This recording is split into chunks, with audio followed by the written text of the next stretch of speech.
सब जैसे एक तरफ लिखना है तो वो टोटल कैरी होना है कि इतना हमारे पास है, इतना उसमें चाहे कैश ऑन हैंड भी हो सकता है कि इतना मेरे पास 2 महीने का पैसा मेरे पास है या बैंक में जमा है। तो ये सब हिसाब करके ही हम प्रोजेक्ट शुरू करना है, नहीं तो बीच में फंस सकते हैं। उसके आगे बोलते जेस्टेशन पीरियड टर्मिनोलॉजी है। यूजेस ऑफ फाइनेंस बोल तो किस किस के लिए खर्चा लगने वाला है ये होगा जेस्टेशन पीरियड। समझो हम कुछ चेरी मैन्युफैक्चरिंग का यूनिट डालें, चेरी बोलते पान में जो चेरी रहता है वो हमें उत्पादन करना है, तो उसके लिए क्या कुछ मशीनरी लगेगी, बॉयलर लगेगा उसको उबालने के लिए, शुगर लगेगी, पपई लगेगा, ये सब रॉ मटेरियल हमें लगता है। समझो रॉ मटेरियल हम प्रोक्योर किए हैं और अभी प्रोडक्शन बना के बेचना है, तो उसमें 4 दिन में तो नहीं होता है, उसको खरीदी करना है, सुखाना है, बॉइल करना है, उसके छिलके निकालने हैं, उसको ड्राई करना है, ये सब प्रोसेस है। तो हम जो उसमें 15 दिन लगते हैं प्रोसेस को, तो 15 दिन का पीरियड तो हमको इनकम जनरेशन हो जाएगा नहीं होता। उसके बाद 15 दिन मार्केट में जाने के लिए लगेंगे और उसके बाद समझो कोई दुकानदार को हम दे दिए तो बेचने के लिए 15 दिन, तो ऐसा एक 2 महीने का पीरियड उसके लिए जरूरी लगता है, 60 दिन का। तो एक दो चीजें हैं, तो 60 दिन तक हमारा इनकम जनरेशन चालू होता है क्या? नहीं होता। जब तक वो इनकम नहीं आता, जब तक इनकम जनरेशन, तो ये 60 दिन का पैसा तो हमारे पास होना ही होना। ये 60 दिन को हम जेस्टेशन पीरियड, तो लोन या पैसा उपलब्ध करने के बाद, प्रोडक्शन चालू होने के बाद जब तक इनकम आता नहीं तो वो पीरियड को जेस्टेशन पीरियड बोलते हैं। तो उसमें क्या बात है कि उस दिनों में इनकम नहीं होता है लेकिन खर्चा करना पड़ता है। और यदि हम बैंक से लोन लेने की बात करते हैं तो वो उसका ब्याज उस पे है तो वो ब्याज भी देना पड़ता है। तो वो टाइम गैप हमको देते हैं बैंक वाले कि आप क्या करो, अभी रोजा शुरू हुआ है आपका, आप 3 महीने के बाद रिपेमेंट शुरू करो। तो ये जो 3 महीने का है, 6 महीने का, डिपेंडिंग ऑन द एक्टिविटी, वो उसको जेस्टेशन पीरियड, तो वो मोहलत देते हैं लेकिन वो रिपेमेंट तो करना ही करना है, लेकिन वो 3 महीने का गैप हमको देते हैं, उसको जेस्टेशन पीरियड कहते हैं। अब आगे है रिपेमेंट। तो रिपेमेंट कैसा फिक्स करते हैं? कोई भी लोन है या कोई भी व्यवसाय कर रहा है उसका पैसा,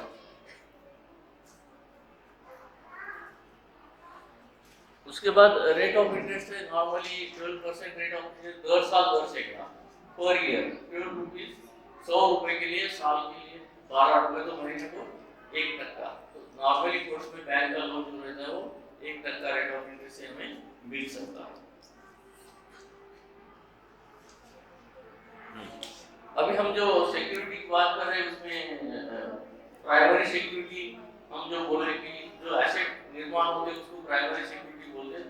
उसमें फाइनेंसर का amount security covered under CGTMSE scheme है।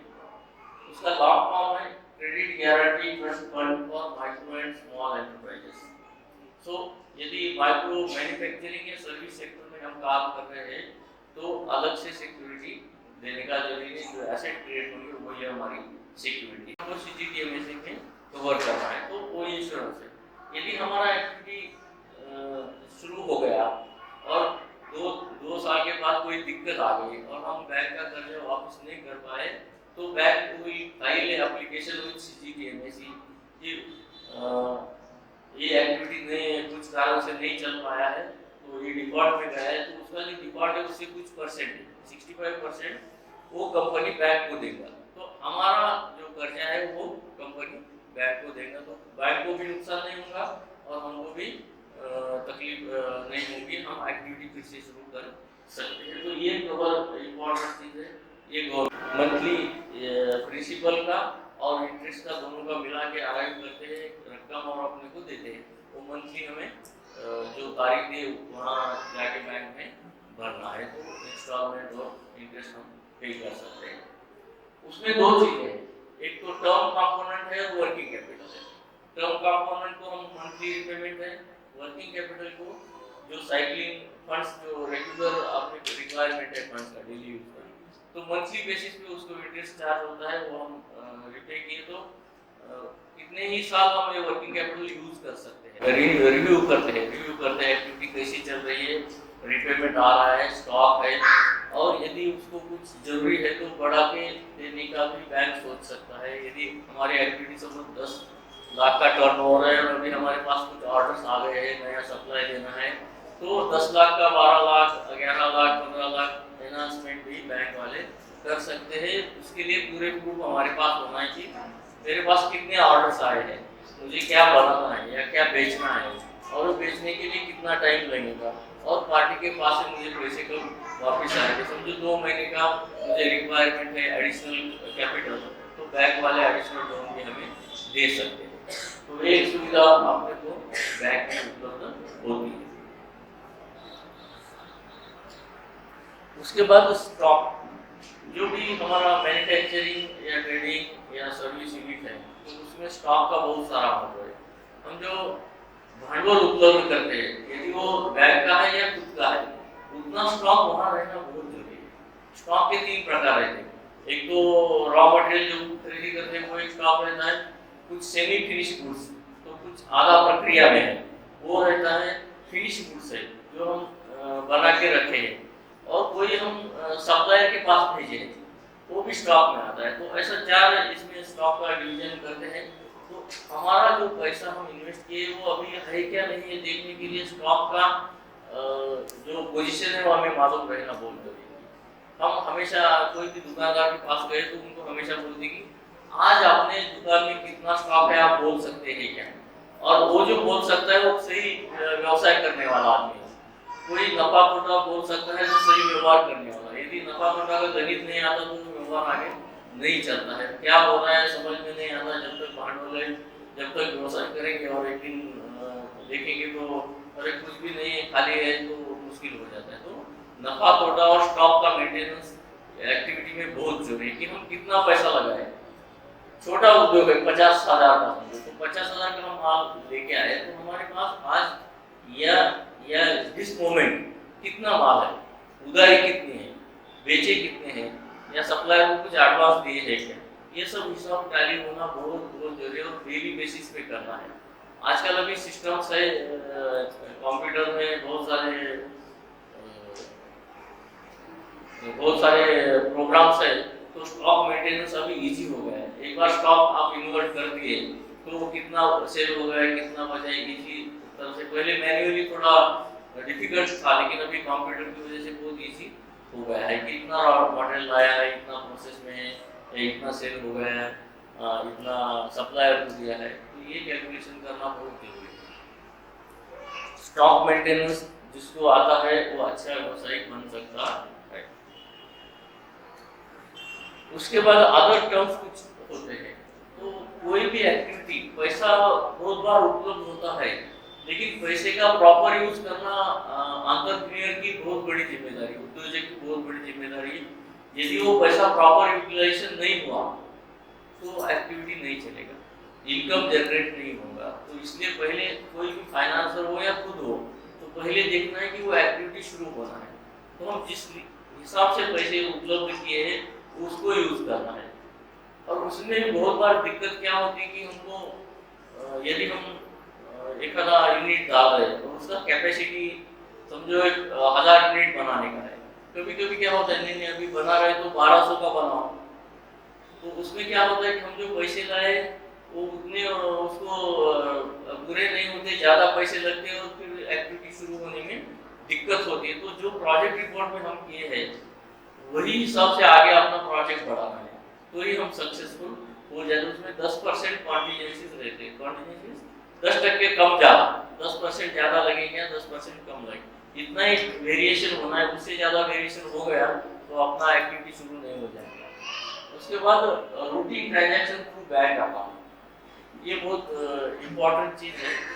यदि हमें आगे बढ़ना है तो ट्रांजैक्शन बैंक थ्रू रूट किया तो नंबर 1 में ट्रांजैक्शन आ जाता है, और उसके लिए एनहांसमेंट या बड़ा लोन बढ़ के मिलने के लिए उसका फायदा होता है। एक ही जो चीज़ है, बैंक से ट्रांजैक्शन रूट की तो बैंक पे वो हिसाब से अपने को आगे लोन देने में कुछ दिक्कत नहीं मिलती। बहुत बार लोगों के मन में डर रहता है कि मैं बैंक से पैसे डाल दूँ तो वो टैक्स वाला क्या होता है, ज़्यादा टैक्स लगता है क्या, वगैरह वगैरह। तो ऐसी कोई बात नहीं। जो भी बड़े उद्योग हम देखते हैं वो सरकार का टैक्स देके ही बड़े हो गए हैं, बगैर टैक्स दिए ज़्यादा बड़ा नहीं होता है आदमी। तो जो भी सरकार की नियम है उसको फॉलो करके हम ट्रांजैक्शन रूट करना है। और प्रॉपर रिपेमेंट, सीधी बात है, कोई हम कहीं से बारो के उसना ले लिए हाथ उसमें, वो दिए तो आगे का मिल रहा है, तो वही चीज़ फाइनेंस में भी है। यदि जो पहला कमिटमेंट है, समझो रिपेमेंट 1 साल में करना है, वो लेके दिए तो डबल देता है। बहुत सारे सारे व्यवसाय को बैंक का लोन नहीं लेते हैं, बहुत सारे छोटे छोटे व्यवसाय वो उधारी लेते हैं या सप्लायर से माल उधार लेते हैं, हफ्ते को उसका देते हैं और फिर लेके आते हैं। तो ऐसे बहुत सालों साल ऐसे एक्टिविटी चल रहे हैं जिनको बैंक से कर्जा नहीं मिलता, लेकिन वो खुद का एक्टिविटी सप्लायर से थोड़ा उधार लेके एक्टिविटी रन कर, लेकिन वो क्यों चलते हैं? विश्वास है, रिपेमेंट जो है वो टाइम पे करते हैं, वो कमिटमेंट है। बहुत सारे बीसी हम सुने हैं, ये बिजनेस पीपल में बीसी भी बहुत सारे चलते हैं, तो वो भी विश्वास पे ही चलते हैं। जो पूरा काम होता है वो विश्वास पे चलता है। एक बार आपका विश्वास हो गया तो आपको पैसा उपलब्ध होने में कोई दिक्कत नहीं आती। तो ये रिपेमेंट के बारे में हम डिस्कस किए हैं। लोन, समझो मेरा 10 लाख का कारोबार है, मुझे कोई एक्टिविटी बढ़ाना है या दूसरी कोई एक्टिविटी, बहुत बार ऐसा क्वेश्चन आता है कि मैं एक एक्टिविटी अभी शुरू कर रहा हूँ और एक मुझे एक्टिविटी बनाना है, तो क्या मैं जा सकता हूँ, कर सकता हूँ? आप यदि रिलायंस का उदाहरण देखें तो मोबाइल कंपनी है और कुछ शॉप्स है, मॉल्स है, एनर्जी में काम कर रहे हैं, तो एक आदमी 100 एक्टिविटी कर सकता है, उसमें कुछ दिक्कत नहीं है। सिर्फ वो करने का तजुर्बा और उसके लिए जो ऐसा लोग बैंक का पैसा वापस नहीं कर रहे, इसलिए फिर हमको मैन्युफैक्चरिंग या सर्विस एक्टिविटी में ही काम करना है। तो ये सारे विभाग है जो सब्सिडी प्रोवाइड करते हैं, एज पर एलिजिबिलिटी कस्टमर को सब्सिडी प्रोवाइड करते हैं। उसमें बेसिकली है केवीआईसी, एक करेक्शन करता हूँ मैं,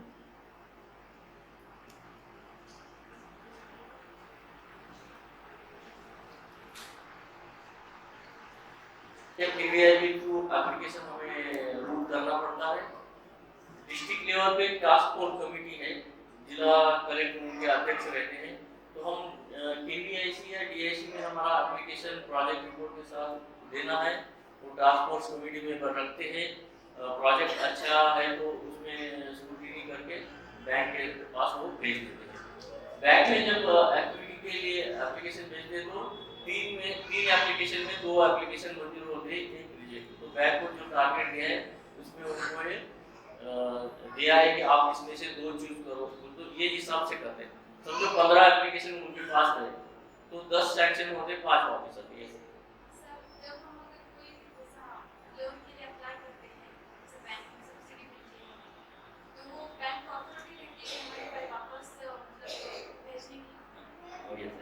तो इनका कहना है कि बैंक के पास अथॉरिटी रहती है, तो ये समझना बहुत जरूरी है कि सिफारिश तो रिकमेंडेशन, स्पॉन्सरशिप रिकमेंडेशन या सिफारिश एक बात है और सैंक्शन अलग बात है। इस सैंक्शन का अधिकार बैंक के पास क्यों रखा है कि उनका जो नियमावली है, टर्म्स एंड कंडीशंस है, वायबल प्रोजेक्ट कौन से हैं, बैंक वाले उनके अनुभव से, उनके गाइडलाइन से जज करते हैं।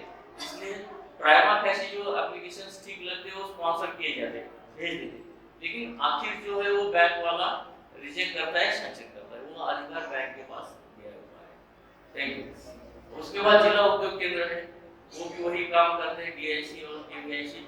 हमें यदि पीएमबीजीपी में काम करना है, कोई एप्लीकेशन देना है, तो ईयरली बेसिस, अभी अप्रैल के बाद जो है ईयर चालू हो जाएगा, जब उनके पास जाके इंक्वायरी करना है, हमारा प्रोजेक्ट अच्छी तरह से बनाना है, हम उसमें स्टडी करना बहुत जरूरी है। क्योंकि बहुत बार क्या होता है कि जब बैंक वाले के पास हम प्रोजेक्ट रिपोर्ट लेके जाते हैं तो कोई बैंक वाला क्वेश्चन पूछे तो उसका आंसर देना बहुत जरूरी है। एक बार हम ऐसा अनुभव आया कि ऑफसेट प्रिंटिंग का यूनिट है, ऑफसेट प्रिंटिंग, तो ऑफसेट प्रिंटिंग में एप्लीकेशन आया तो हम उसको पूछे वही एक कागज में कौन से गेज का कागज रहता है, तो जाली, हाँ, थिकनेस के ऊपर, या कौन से 2 रंग मिलाने के बाद तीसरा रंग तैयार होता है, तो मतलब वो सब प्रोजेक्ट रिपोर्ट में लिखा है।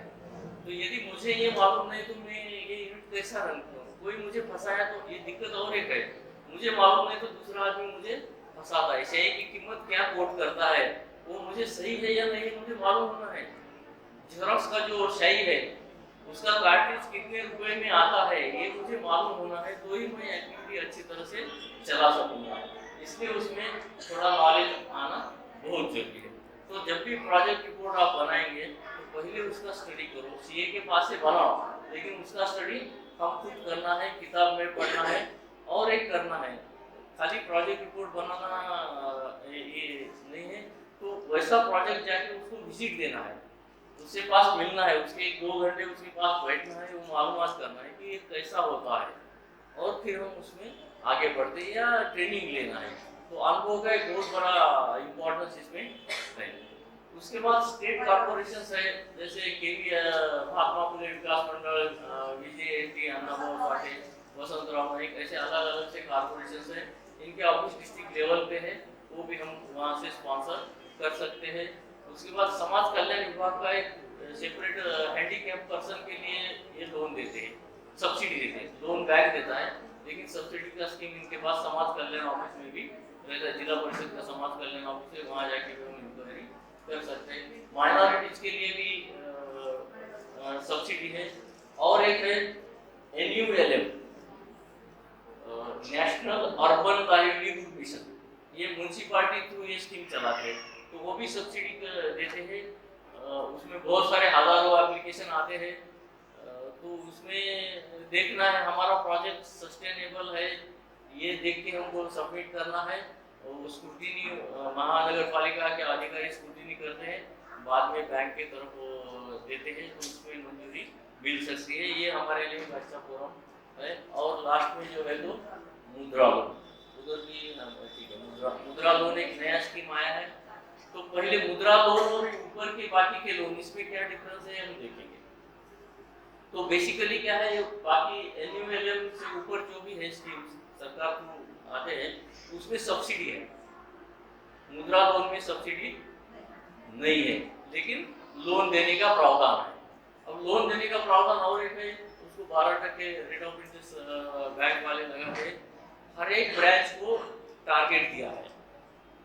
और दिक्कत बैंक के पास ये आ गई कि यहाँ से भांडवल उनके पास पैसा होना है, मुद्रा लोन में कर्ज देने के लिए पैसा बैंक के पास होना है। तो सरकार ने क्या किया कि मुद्रा बैंक एक अलग एजेंसी स्थापन की है।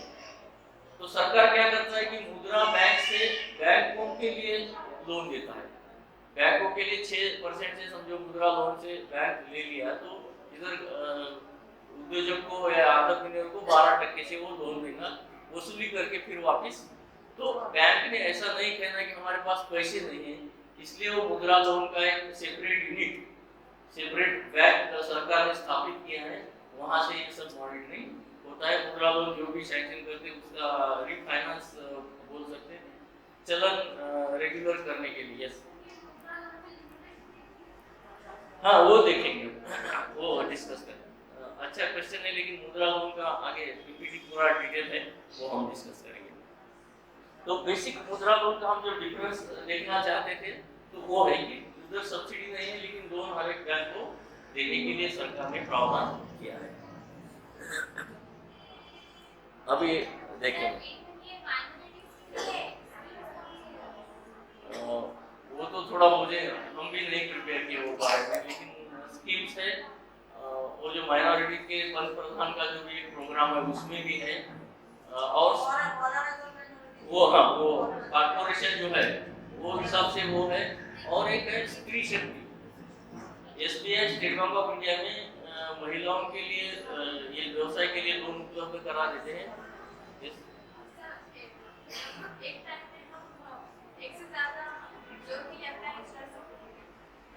नहीं, खाली लोन से अप्लाई करने से नहीं होगा, आपको पहले एक एक्टिविटी इस्टेब्लिश किए तो आपका क्रेडिट वर्दीनेस बढ़ जाएगा, फिर आपका दूसरा एडिशनल एक्टिविटी आप चालू कर सकते हैं। पहले एक तो एक्टिविटी शुरू करना है, तो उसका आपका क्रेडिट वर्दीनेस बढ़ जाएगा, आपका जो बहुत बैंक में बोलते हैं वो बढ़ जाएगा, तो अलग भी हम दूसरा करने में कुछ 100 एक्टिविटी कर सकते हैं, उसमें कोई दिक्कत नहीं। स्त्री शक्ति का हम बात कर रहे थे, तो स्टेट बैंक ऑफ इंडिया में और बाकी बैंक में भी, देना बैंक में भी है, तो 0.5% इंटरेस्ट रेट लेस है उनके लिए इंटरेस्ट रेट में सहूलत है स्त्री शक्ति लोन। तो वहाँ जाके यदि हम पूछे कि स्त्री शक्ति में हमको फाइनेंस कर दीजिए तो वो भी काम बन सकता है।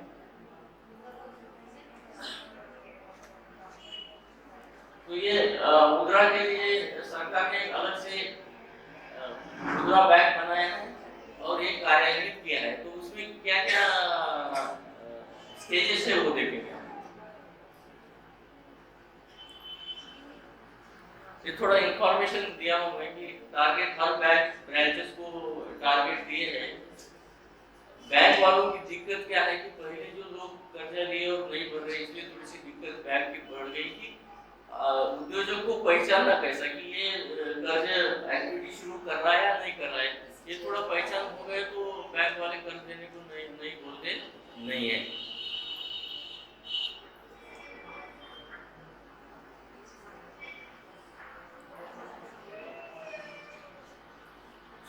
मुद्रा लोन के माध्यम से बैंक को सपोर्ट करता है गवर्नमेंट और बैंक उद्योजक को सपोर्ट करते हैं।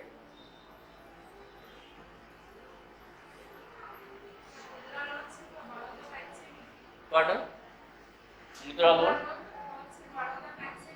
नहीं हाँ ओके। मुद्रा लोन नेशनलाइज बैंक में, सब नेशनलाइज बैंक को मुद्रा लोन देना है। अभी बैंक कौन सा चूज करना ये हमारा ऊपर है। हम यदि कोई बैंक में हमारा सेविंग बैंक अकाउंट है और जाना आना है तो हम वो बैंक में हमारा एप्लीकेशन डाल सकते हैं। तो कोई भी बैंक में नेशनलाइज बैंक, 19 नेशनलाइज बैंक और स्टेट बैंक के 8 शाखा है, उसमें मुद्रा लोन हमको मिल सकता है। तो मुद्रा लोन में क्या क्या है, ये जो स्टैंडअप और स्टार्टअप जो बोलते हैं ना, तो ये 3 प्रकार के लोन का डिवीजन किया है मुद्रा लोन में। शिशु, किशोर एंड तरुण। शिशु उसको स्टार्टअप बोलते हैं कि मैं फर्स्ट जनरेशन एंटरप्रेन्योर हूँ, मुझे अभी एक्टिविटी शुरू करना है, मेरे घर में कोई एक्टिविटी बिजनेस एक्टिविटी नहीं है, तो उसको शिशु का नाम ये है जिसके तहत बगैर कोई गारंटी, हम बात की है कोलैटरल और प्राइमरी सिक्योरिटी की, तो जो एसेट क्रिएट होंगे उतना ही गारंटी है, मेरा खुद का गारंटी है और 50,000 तक उसको लोन बैंक में देने का प्रावधान है। सिर्फ ये हमें देखना है कि हमारा जो एक्टिविटी वो वायबल है, उसमें इनकम जनरेशन हो सकता है, ये एक्टिविटी हमें चूज करना है। उसको 50,000 स्टार्टअप के बारे में आपको लोन मिल सकता है। ये पहला स्टेज है। यदि स्टार्टअप लोन लिए हैं, 1 साल 2 साल हम एक्टिविटी चलाए हैं, तो हमें आगे एनहांसमेंट के लिए पूछ सकते हैं बैंक के लिए। वो दूसरा है शिशु लोन, किशोर लोन। या मेरी खुद की एक्टिविटी शुरू है तो भी हम बैंक को जाके हमारा एक्टिविटी लाके बताना है कि ये मेरा एक्टिविटी है, ये मेरा बैंक का टर्नओवर है, बैंक में जो मेरा रोज का डायरी यहाँ लिखा हूँ, ये इतना आवक है, इतना जावक है, ये महीने का नफा इतना हुआ था मुझे, ये मेरे एसेट है। ये एक बार बैंक को अच्छा लगा तो आगे बढ़ते हैं। हमारा एक्टिविटी शुरू रहना बहुत जरूरी है। फिर हम स्टार्टअप के लिए ले सकते हैं, नहीं तो फिर 50,000 के आगे जो स्कीम है किशोर, वो 5 लाख तक उसमें एलिजिबिलिटी है और थर्ड है तरुण 10 लाख तक। उसमें एक सुविधा क्या हुआ है, तो जो भी मैन्युफैक्चरिंग या सर्विस यूनिट है 10 लाख तक कोई आगाव गारंटी नहीं, मुझे मेरे पिताजी की गारंटी देने की जरूरत नहीं, भाई की गारंटी, किसकी भी गारंटी देने की जरूरत नहीं। मेरा प्रोजेक्ट सक्षम है, इनकम होता है, मैं चला सकता हूँ, ये सब यदि ठीक ठाक लगा तो बैंक वाले इसमें लोन अपने को दे सकते हैं। ये सरकार सब नौकरी नहीं दे सकता, इसलिए उद्योजक बनना सरकार की इच्छा है, तो इसमें हम सहभाग दे रहे तो बहुत अच्छी बात है। क्योंकि हम ये जो उद्योग शुरू होने से 1 से 2 फैमिली का फायदा हो सकता है और 2 फैमिली उसमें जुट जाती है, सरकार का देखना है, इसलिए उसको प्रोत्साहन दे रहे हैं। तो मुद्रा में कुछ आपको शंका है तो पूछिए। मुद्रा लोन में इसमें 12% 12% रेट ऑफ सबके लिए, कोई भी लिए, इसमें सब्सिडी नहीं है लेकिन लोन मिल सकता है। बहुत बार हमारा जो एक्सपीरियंस जो है ना, तो यदि समझो 5 लाख का एलिजिबिलिटी है तो क्या होता है, लोग मुझे 5 लाख ही दे दो बोलते हैं, तो हम क्या करना है, पहले 50,000 से शुरू करना है, 1 लाख से शुरू करना है, ऑटोमेटिकली बढ़ सकते हैं। पार्टन ये 12% पर एनम, तो महीने महीने को 100 रुपए को 1 रुपया इंटरेस्ट लगता है। ये नॉर्मल हिसाब से 100 रुपए को 12% पर एनम, साल के लिए 12%, महीने के लिए 1%, ऐसा होगा। तो अब हमको क्या करना है, अभी एक्टिविटी का जो पैसा बोलते हैं हम कि फाइनेंस लेके एक्टिविटी करना है, हम बैंक को कितना ले रहे हैं, 1% ले रहे हैं। तो 100 रुपए यदि हम इन्वेस्टमेंट कर रहे हैं तो हमको कितना, कम से कम कितना नफा होना है, 10 रुपए तो नफा होना है। 100 रुपए में 10 रुपए तो नफा होना है, तो उसमें से 1% बैंक का दे देंगे और रिपेमेंट भी करना है। तो 5 रुपए इंटरेस्ट के साथ बैंक को दे देंगे, 5 रुपए हमको, एक नॉर्मल हिसाब करने का जो है। तो इसलिए वो टर्न और बढ़ना चाहिए, तो हम बैंक का लोन रिपे कर सकते हैं। अभी तो लोग मार्केट में 2-2% महीने वाली लेके भी एक्टिविटी चलाते, तो उनका इनकम 20% होता है। 100 रुपए किससे लेते हैं उधार, 2% उसको महीने को वापस करना है 2 रुपए, तो उसको 20 रुपए नफा होना है, तो वो आगे कुछ कर सकता है।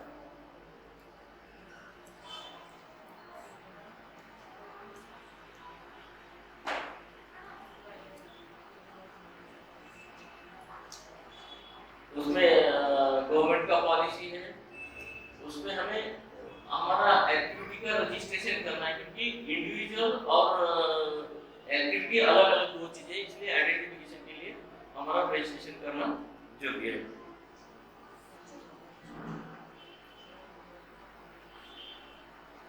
ये हम बात किए थे कोलैटरल फ्री जो लोन बोलते हैं, कि बिना कारण जो लोन है, जो एसेट ट्रेड हुए उतना ही कारण है, बाकी तो ये CGTMSE जो बात की है वही उसका रिपीटेशन यहाँ हुआ है। तो उसमें हमारा लोन कवर हो जाएगा। यदि 1.5 साल के बाद यूनिट हमारा नहीं चल रहा है, तो उसका कॉम्पेंसेशन बैंक ये CGTMSE से मांग सकता है।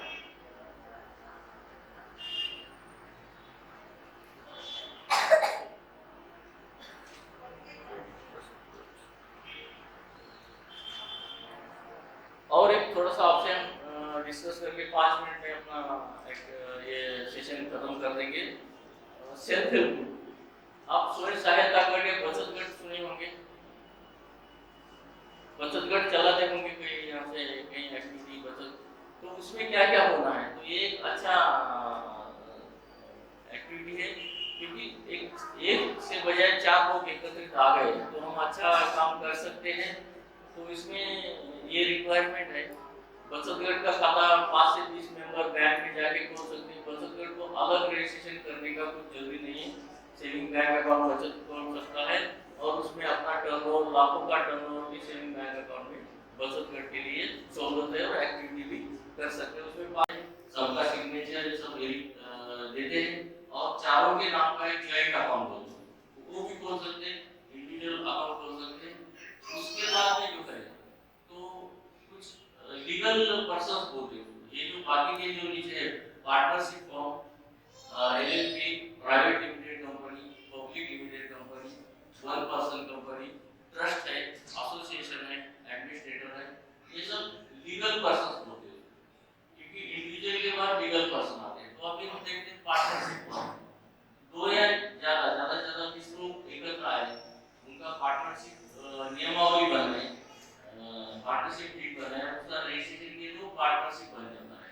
तो पार्टनरशिप का क्या है, पार्टनरशिप को जो भी जितने समझो 4-5 पार्टनर है, तो 2 लोगों को उसको फिर नॉमिनेट करना पड़ता है कि ऑन बिहाफ ऑफ पार्टनर दे हुई बन, उनको ऑथराइजेशन देना पड़ता है। वो पार्टनरशिप डीड बाकी इंडिविजुअल लोगों का आईडी, पूरा आईडी, एड्रेस, ये सब लेके बैंक खाता खोलता है, और पार्टनरशिप का अकाउंट शुरू हो जाता है। तो ये खाता खोलने के लिए डिपॉजिट अकाउंट, तो ये हम डिपॉजिट अकाउंट की बात करेंगे, बाद में लोन अकाउंट का बात करेंगे। उसके बाद है लिमिटेड लायबिलिटी पार्टनरशिप, कि कंपनी अकाउंट में गवर्नमेंट ने ये लाया है कि 2 पार्टनर है, पार्टनरशिप के 2 एक्ट है, एक तो पार्टनरशिप एक्ट है और दूसरा कंपनी में पार्टनरशिप है। तो LLP में क्या है कि यदि हम पार्टनरशिप में लायबिलिटी जो है, तो जिम्मेदारी जो है सब पार्टनर को अपने शेयर के हिसाब से जिम्मेदारी सौंपी जाती है, वो LLP, लिमिटेड लायबिलिटी पार्टनरशिप। समझो I am paying 20% of share in partnership, तो मेरा लायबिलिटी कितना होगा, 20% होगा।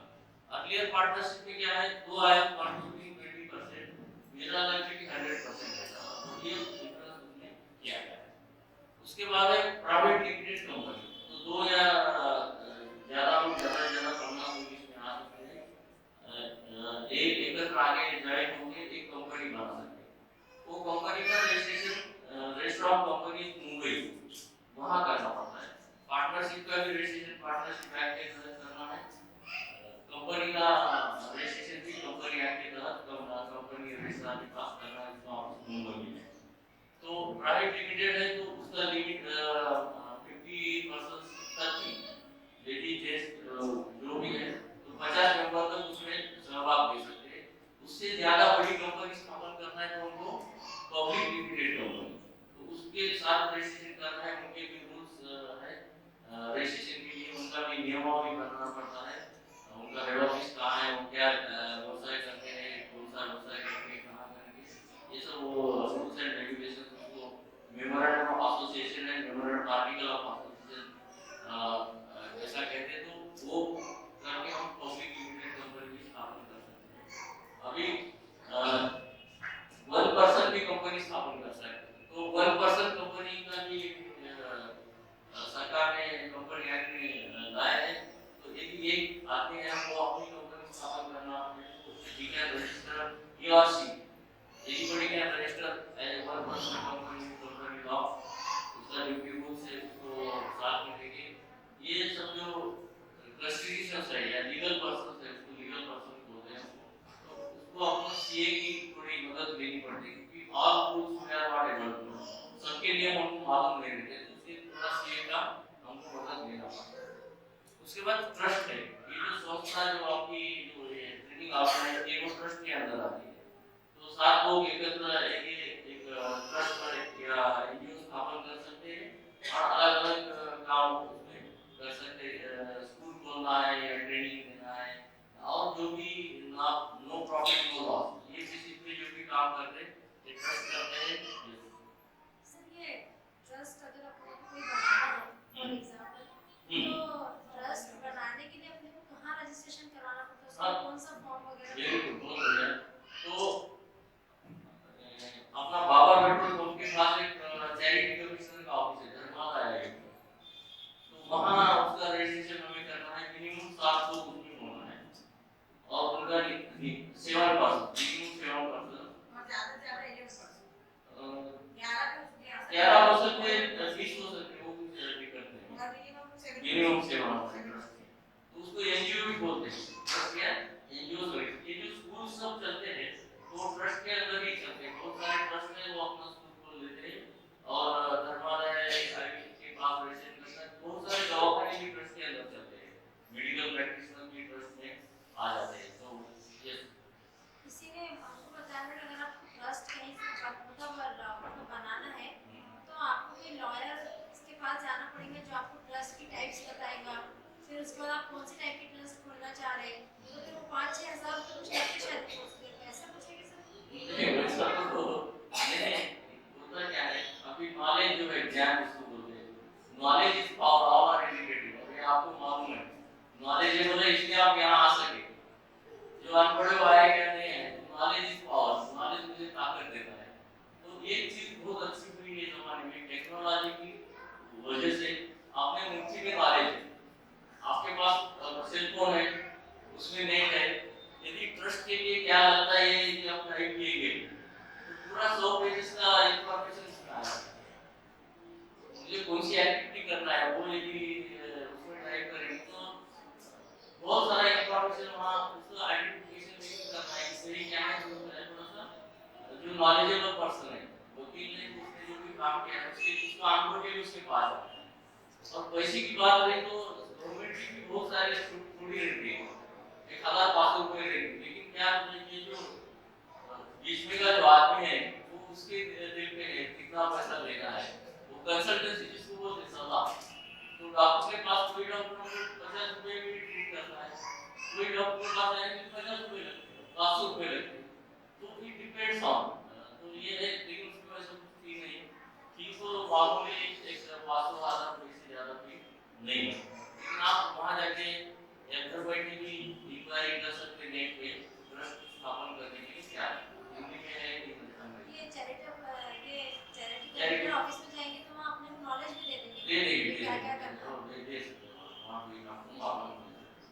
उसके बाद है एसोसिएशन क्लब्स है, तो सब मेंबर्स लोग ज्वाइन होके अपना रूल्स एंड रेगुलेशन बना के ये उसमें कार्य कर सकते हैं। बहुत सारे क्लब है, गार्डन के लिए क्लब बनाते हैं और सामाजिक कार्य करने के लिए भी क्लब बनाते हैं।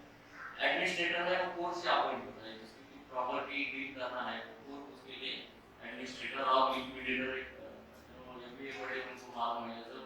तो कंपनी यदि नुकसान में गई तो कोर्ट अपॉइंट करता है लिक्विडेटर, तो वो सब कंपनी का कारोबार वो आदमी है। ऐसे लोग हमारे बैंक के पास आते हैं कि हमारा खाता खोलना है, तो ये वर्गीकरण में हम बैंक के अकाउंट अलग अलग हिस्से में। अभी इंडिविजुअल जो है वो जब सेविंग बैंक की बात करते हैं तो इंडिविजुअल है, यदि हम हमारा कोई एक्टिविटी उद्योग है, कोई ड्रेस बनाने का है या कोई भी जो है, तो उसकी जब बात करते हैं तो उसको प्रोप्राइटरशिप बोलते हैं। क्या बोलते हैं? प्रोप्राइटरशिप। तो आदमी अलग है और व्यवसाय अलग है, ये दोनों चीजें अलग हमें देखना चाहिए कि व्यवसाय अलग क्यों है, तो उसका जो हिसाब किताब है वो अलग रखना है। व्यवसाय में हम कितने पैसे लगाए हैं, उसका खर्चा क्या हो गया, उससे इनकम क्या आ गया और नेट प्रॉफिट क्या हुआ, ये आइडेंटिफाई करने के लिए व्यवसाय का खाता अलग रखना है और अपना सेविंग का खाता अलग रखना है। इसमें कुछ दिक्कत है तो हम और बात करेंगे तो आगे ठीक है। इसमें तो अभी पहले हम हमारे पास जो भी थोड़ा सा पैसा आता है तो उसको पैसा कहाँ रख सकते हैं, बैंक में, इसकी बात करेंगे बाद में व्यवसाय के लिए हम डिस्कस करेंगे। तो कोई भी बैंक हो या कोऑपरेटिव सोसाइटी हो, बैंक हो या एजेंसी हो, उसमें एक डिपॉजिट स्कीम जो जनता का पैसा है, जनता का पैसा जो है उनके पास जब आता है तो इसमें से एक इसमें वो डालते हैं। पहला जो है क्या है, सेविंग बैंक अकाउंट, हमारा जो भी थोड़ा थोड़ा जमा होता है बचत करके उसको हम सेविंग बैंक अकाउंट में डालते हैं। लेकिन ये सब खाते खोलने के लिए क्या करना है, केवाईसी का फॉर्मेलिटीज हमें कंप्लीट करना पड़ता है।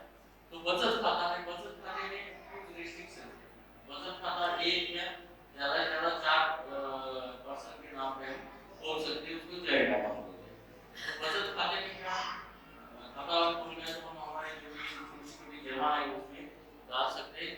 विड्रॉल के लिए उसमें लिमिटेशन है, साल में 60 टाइम या महीने में 5 बार उसमें से पैसा निकालते हैं, ज्यादा भी निकालते हैं तो उसको कुछ चार्जेस लगते हैं। 5 से पचास smart if you withdraw the money 6 times तो bank will charge a minimum amount 10 or 20 rupees for withdrawal। तो सेविंग बैंक है। उसके बाद है current account.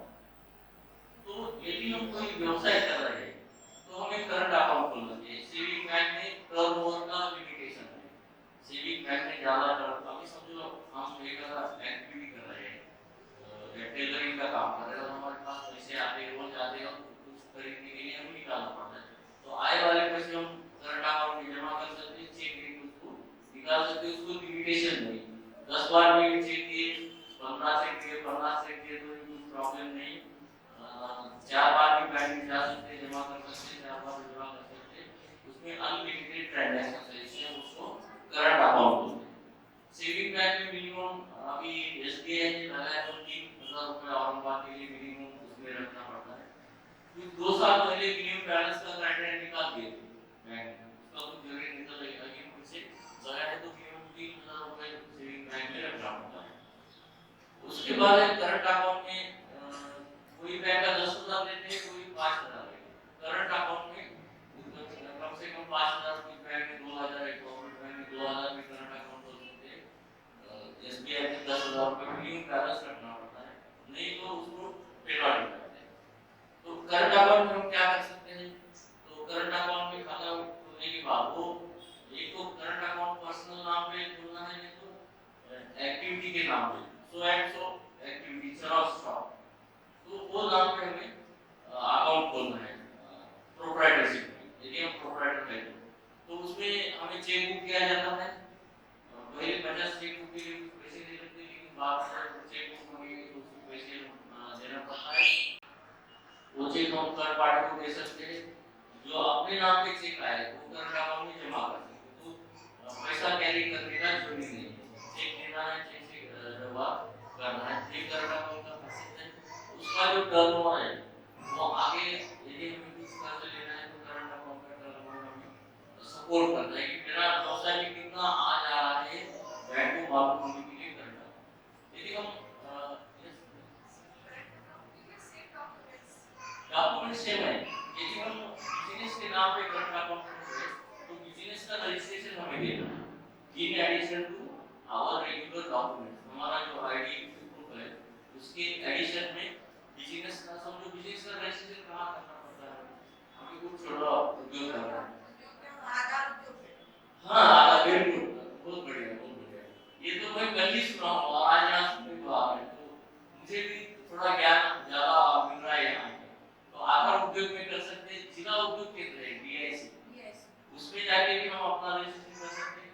Mumbai stock tax, Bombay stock tax का एक नगर पालिका का ऑफिस है, तो उसमें भी तो करंट अकाउंट के लिए हमारा डॉक्यूमेंट के और एक एडिशनल डॉक्यूमेंट है हमारा एक्टिविटी का वहाँ देना पड़ता है।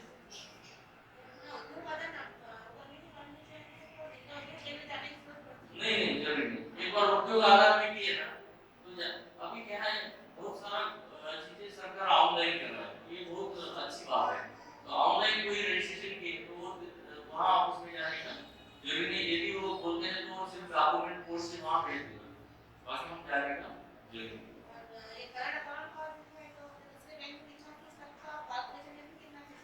अभी महिला सहकारी बैंक में हम पूछे थे तो 2000 में करंट अकाउंट खोलते हैं, स्टेट बैंक ऑफ इंडिया में 10,000 लेते हैं, और कोई बैंक है तो 5,000 में भी खोल सकते हैं, वो जितना उनका खर्चे के ऊपर वो चार्ज करता है और अपना जमा रहता है, वो खर्चा नहीं होता है। यदि मैं करंट अकाउंट में 10,000 रखा हूँ तो जब मेरा करंट अकाउंट बंद हो गया तो वापस मिलेगा रिफंडेबल। यस हाँ हाँ बिल्कुल बिल्कुल। हाँ बैलेंस नहीं, कैसा है करंट अकाउंट में दो चीजें, 10,000 का यदि हम 9,000 आ गए बैलेंस तो उसको पेनल्टी लगाता है क्वार्टरली 3 महीने के बाद एक पेनल्टी लगाता है। लेकिन सहायता करना एक अलग बात है, करंट अकाउंट चालू रखना है, ये दो चीजें इसका हम चर्चा करेंगे, लोन के बारे में जब आएंगे उसका चर्चा हम। उसके बाद रिकरिंग डिपॉजिट है, पुनरावृत्ति है, उसको क्या है कि हम महीने के हर महीने में 100 रुपए 200 रुपए 1000 रुपए 10,000 रुपए कोई भी जमा कर सकते हैं और 2 साल के बाद 5 साल के बाद 10 साल के बाद उसमें एक पेमेंट हम निकाल सकते हैं। तो बैंक में पैसा बनाने के लिए आरडी अकाउंट अच्छा है। तो हमारा एक छोटा सा 100 रुपए कम से कम लगते हैं, तो 100 रुपए के आरडी को ये दिए तो बैंक में हमारा क्रेडिट जो होते हैं ना हमारे खुद हमारे क्रेडिट वर्थिनेस जो बढ़ाता है वो आरडी अकाउंट के लिए बहुत अच्छा मदद करता है, और थोड़ा सा पैसा हमारे पूरे संसार में थोड़ा सा बाजू पे हम रख सकते हैं, क्योंकि जितना पैसा है उतना खर्च होता है। आप सबको मालूम है, आप सब घर गृहस्थी चलाते हैं, कोई भी बचता नहीं, सिर्फ औरतों के पास पैसा बचता है, मर्दों के पास पैसा बचता नहीं। तो वो अपना आरडी खोल के रख, यदि हम घर में कहीं दाल के डब्बे में 10 रुपए में रखते तो बैंक में रखे तो बहुत अच्छा है, अपना क्रेडिट बढ़ जाता है। ये तो आप सब एजुकेटेड होने का जरूरी नहीं, क्योंकि एजुकेशन और दिस एक्टिविटी। उसके बाद फिक्स्ड डिपॉजिट, सेविंग बैंक में भी 4% रेट ऑफ इंटरेस्ट है, 10 साल 10 एकड़, साल को 100 रुपए को 4 रुपए देते हैं सेविंग बैंक में।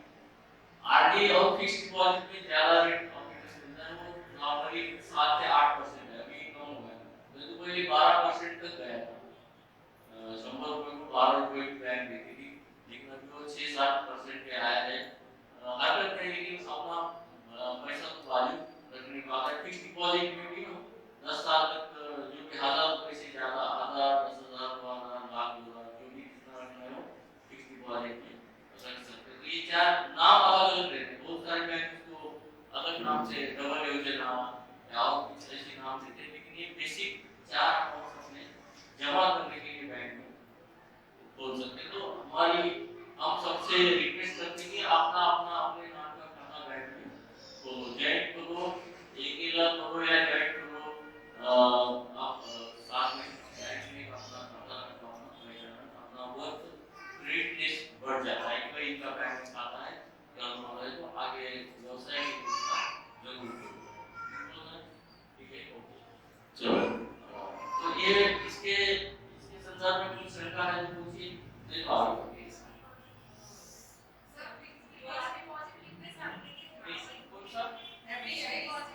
एफडी का ज्यादा से ज्यादा 10 साल तक कर सकते हैं, उसके बाद रिन्यू करना पड़ता है। मैं यदि बैंक के पास गया और बोला कि 20 साल तक मेरा एफडी रखो, तो वो क्या बोलेंगे कि पहले 10 साल तक रखो, उसके बाद वो 10 साल के बाद जो रेट ऑफ इंटरेस्ट रहेगा उसकी वहां से वो रिन्यू आगे 10 साल। नहीं, बैंक का और जीएसटी का कुछ संबंध नहीं। बैंक का और जीएसटी का कुछ संबंध नहीं। बैंक जो सर्विस देता है, हमारा पैसा बैंक में जमा करना है, जब उसको विड्रॉ करना है, और जो सर्विस जो चार्जेस लगा है, सर्विस चार्जेस बैंक का कर्जा करने के लिए सर्विस चार्जेस लगा है, उतना ही। जीएसटी इसके लिए अपने बाकी के जो भी अपना जनरल एक्टिविटीज है, जनरल उद्योग है, ट्रेडिंग एक्टिविटी या मैन्युफैक्चरिंग, उसके लिए सेल परचेज के लिए जीएसटी है। बैंक में जीएसटी की लगने का कोई संबंध नहीं है।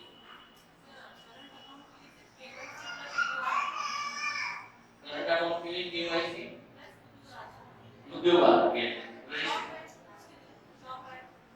वही उद्योग आधार लेके आओ, तो शॉप एक्ट लेके आओ। हाँ, जो कि दोनों में से जो हमको जो व्यवसाय करना है उसका कहीं तो रजिस्ट्रेशन होना है, वो डीआईसी में हो या उद्योग आधार में हो या शॉप एक्ट में हो, तो एएमआईडीसी में हो, और रिस्पेक्टिव एजेंसी से वहाँ रजिस्ट्रेशन करना पड़ता है। तो वो उसके लिए अपना आइडेंटिफिकेशन, ये जो सर्टिफिकेट जो है क्या है, वो आइडेंटिफिकेशन, मेरा उद्योग का नाम ये है, ये रजिस्ट्रेशन यस। हाँ,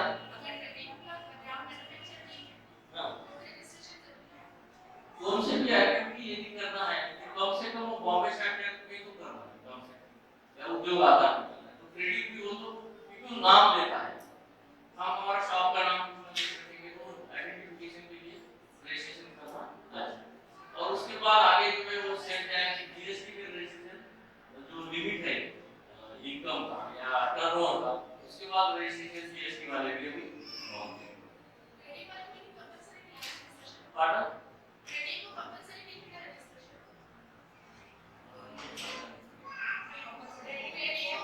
ट्रेडिंग एक्टिविटी के लिए हाँ रजिस्ट्रेशन किया तो मेरा आइडेंटिफिकेशन हो गया। क्योंकि क्या है कंपलसरी समझो, क्योंकि क्या है अभी समझो मेरा टर्नओवर बढ़ गया, अभी ठीक है 1 लाख का टर्नओवर कोई पूछेगा नहीं, लेकिन कल 10 लाख 20 लाख का मेरा टर्नओवर हो गया तो मुझे पूछने वाले लोग हैं, इसलिए वो रजिस्ट्रेशन करना जरूरी है। अभी हम थोड़ा ये तो डिपॉजिट का हो गया, अभी हम थोड़ा लोन के बारे में चर्चा करेंगे। तो जो सेगमेंट्स है एक्टिविटी के ऊपर सेगमेंट्स है। सेगमेंट में क्या है, मैन्युफैक्चरिंग एक्टिविटी है, उसके बाद सर्विस एक्टिविटी है, ट्रेडिंग एक्टिविटी है, एग्रीकल्चर है। ये 4 बेसिक्स है एक्टिविटी में, लेकिन उसका जो बायफर्केशन गवर्नमेंट ने किया है, ये जो कागज क्लियर को सपोर्ट करने के लिए जो स्कीम बनाया है सरकार ने, उसको एमएससी बोलते हैं, माइक्रो स्मॉल एंटरप्राइजेस। तो उसमें बायफर्केशन किया है, माइक्रो मींस छोटा छोटा एक्टिविटी। अभी पहले क्या था कि वो कौन कितने रुपए का मशीनरी लाता है, इक्विपमेंट उसको लगता है, इस हिसाब से उसका क्लासिफिकेशन था।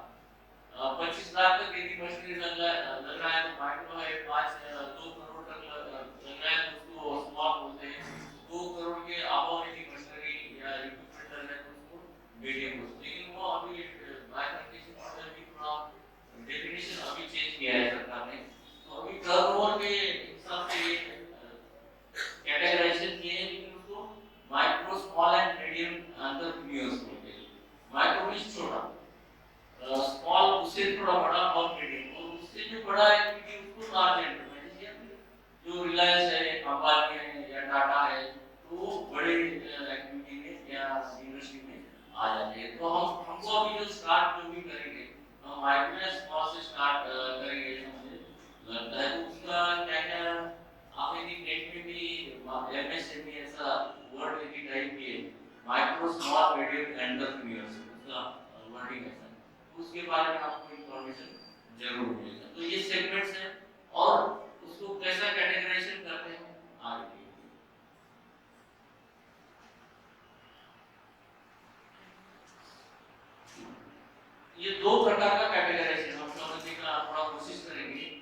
हम मैन्युफैक्चरिंग कर रहे हो तो उसको बना रहे हैं कच्चा माल या कुछ असेंबली पार्ट ताकि उसका प्रोडक्ट बना रहे, तो उसको मैन्युफैक्चरिंग या प्रोडक्शन एक्टिविटी बोलते हैं। उसके बाद आता है सर्विस। तो सर्विस का सिंपल एग्जांपल गारमेंट यदि हम बना रहे हैं, कोई फ्रॉक बना रहे हैं, टोपी बना रहे हैं, तो वो मैन्युफैक्चरिंग में जाता है। लेकिन लोगों के कपड़ा लेके जो सिलाई करके देते हैं, तो सिलाई का काम सर्विस में जाता है। डॉक्टर का हॉस्पिटल में सर्विस में आ जाता है। लेकिन कोई गोलियां बना रहे हम तो मैन्युफैक्चरिंग में आता है। और औषधि खरीदी कर बेच रहे हैं फार्मेसी, तो उसको ट्रेडिंग में आता है। तो ये हमारा एक्टिविटी कौन से एरिया में करना है हमें पहले सोच समझ के डिसाइड करना है। और एग्रीकल्चर का खेती और खेती के डिपेंडेंट जो एक्टिविटीज है उसको एग्रीकल्चर बोलते हैं। तो मैन्युफैक्चरिंग में समझे हम कुछ ना कुछ प्रोडक्शन करना है, बेकरी है समझो, तो वो प्रोडक्शन में आ जाता है। उसके बाद सेल सर्विसेज है, जो कुछ ना ऑटो गैरेज है, मोटरसाइकिल रिपेयरिंग का काम कर रहे हैं, सिलाई मशीन दूसरी का काम कर रहे हैं, तो सब सर्विस सेक्टर में आता है। और ट्रेडिंग होलसेल में लेना है और फिर गोल्ड उसको सेल करना है, तो ये ट्रेडिंग में आता है। तो ये तो हमें ये तीन में देखना है कौन सा हम आगे बढ़ेंगे, उसके लिए गवर्नमेंट की स्कीम्स क्या है। बेसिकली हमें आपको कहना चाहते हैं कि ट्रेडिंग के लिए गवर्नमेंट का कौन सा स्कीम नहीं देना है। यदि हम कोई माल होलसेल में ला रहे हैं और उसको बेच रहे हैं, उसको गवर्नमेंट स्कीम में कोई उसके लिए सब्सिडी या अनुदान या कोई सपोर्ट उसमें नहीं। सपोर्ट जो है वो मैन्युफैक्चरिंग और सर्विसेज के लिए, यदि बेकरी प्रोडक्ट बना रहे हैं तो उसके लिए सब्सिडी या जो भी कुछ है वो हम क्या है वो देंगे। और ये जो बात किए थे हम माइक्रो स्मॉल या मीडियम, अपना साइज कितना है, यूनिट का साइज के लिए ये माइक्रो स्मॉल और मीडियम का क्लासिफिकेशन है। और एक्टिविटी के लिए हमारा मैन्युफैक्चरिंग, सर्विस और ट्रेडिंग, एग्रीकल्चर, तो ये हमें पहले स्टडी करना है। और जब तक हम उसका घर बैठे किताब से नेट से स्टडी नहीं करते, जब तक आगे बढ़ पाओ। मेरी आपसे सबसे एक रिक्वेस्ट है कि अब जैसा आप ट्रेनिंग लेने के लिए आए थे कि हमें मालूम करना है, तो अभी नॉलेज घर में भी मिल सकता है। तो ये सब कुछ जर्नल्स रहते वो खरीदना है, किताबें रहते वो लेके आना है, नेट पे देखना है। और ये एक्टिविटी में एलिजिबिलिटी क्या लगती है, कैसा स्टार्ट करते हैं, उसका मार्केट कहाँ है, यहाँ और शुरू होता है क्या नहीं, उसके लिए हमारे कौन से ग्राहक हम अभी आइडेंटिफाई कर सकते हैं। ये सब माइक्रो प्लानिंग उसको बोलते हैं। हम लिखित स्वरूप से करना है, हम जो भी अभी मन में सोच रहे हो लिख के रखना है। मैं समझो गारमेंट हाउस खोलना चाहती हूँ, तो गारमेंट हाउस के लिए मुझे पहले क्या करना है ये लिख के रखना है, आगे क्या करना है ये लिखना है। तो प्लानिंग के जो ही अपना प्रोजेक्ट अच्छे तरह से हम एग्जीक्यूट किए। खाली दिल में रखे तो क्या होता है, यदि हम पूछे कि 2 दिन पहले आप क्या खाना खाए, खाना तो रोज खाते हैं लेकिन ख्याल नहीं रहता है। तो इसलिए ये जो एक्टिविटी जब बड़ी होती है, ये जो बड़े हाउसेस हम देखते हैं, बिरला, रिलायंस है, अंबानी, तो ये सब ये दिखते दिखते दिखते बड़े हो गए। तो ये थोड़ी आदत हमें डालना है। और आप तो वेल एजुकेटेड है, उसमें उतना मुझे बोलने का जरूरी नहीं कि आप जब एग्जाम को बैठते तो क्या करते थे, किताब पढ़ना है, नोट्स निकालना है, उसको रिवीजन करना है और फिर एग्जाम को। तो ये तो एग्जाम हो गया, ये हमारा जिंदगी का एग्जाम है। इसके लिए ये सब जो हम नॉलेज अभी तक अप्लाई किए वो उसका यूज करके हमें आगे बढ़ना है। तो हम आगे देखते हैं बिजनेस एक्टिविटी के लिए क्या क्या करना है। मैन्युफैक्चरिंग में एक सीधा सा ये है कि कोई असेंबल कर रहे हैं, कोई छोटे छोटे पार्ट्स ला रहे हैं, उससे यूनिट बना रहे हैं। तो मैन्युफैक्चरिंग में अभी ये जो फूड प्रोडक्ट्स में जो आते हैं वो सब मैन्युफैक्चरिंग है। टमाटो से टमाटो केचप बनाए तो मैन्युफैक्चरिंग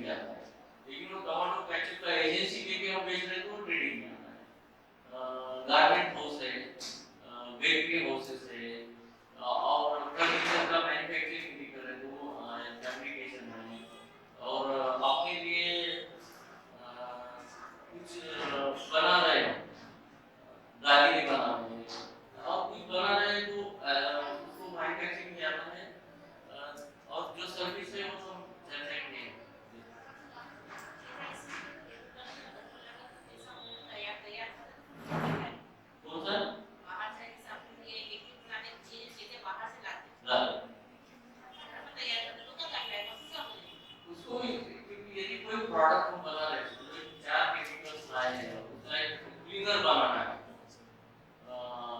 अभी क्लीनिंग के जो बहुत सारे लिक्विड्स आते हैं ना, तो इसलिए अपना ब्रांड एक बनाना है, ब्रांड का रजिस्ट्रेशन करना है, और जो भी हम उसके कंटेंट्स है वो हमारा हमारा रहना। क्योंकि अभी पार्ले बिस्किट देखे हम, तो पार्ले बिस्किट जैसा बिस्किट कोई बना है क्या? हम तो जैसे गए 50 साल से देख रहे हैं, पार्ले का प्रोडक्ट कोई बनाया क्या? बहुत सारे बिस्किट है लेकिन टेस्ट उसका, तो हमारा जो मैन्युफैक्चरिंग फार्मूला रहेगा लिक्विड का, तो इसको मालूम नहीं होगा। और ऐसा जो भी क्लीनिंग या जिसके लिए भी हम बना रहे हैं उसके लिए, तो वो अलग सा बनाना होगा। और उसका फार्मूला हमारे पास है, हम रॉ मटेरियल ला रहे हैं, उसको अच्छी तरह से पैकिंग कर रहे हैं, उसका टेस्टिंग कर रहे हैं, और फिर बाजार में जा रहे हैं तो ये। लेकिन यदि हम कोई ऑयल है और वो ब्याज से ला रहे हैं और छोटे कंटेनर में बेच रहे हैं, तो एक बोल पे आगे बढ़ते हैं।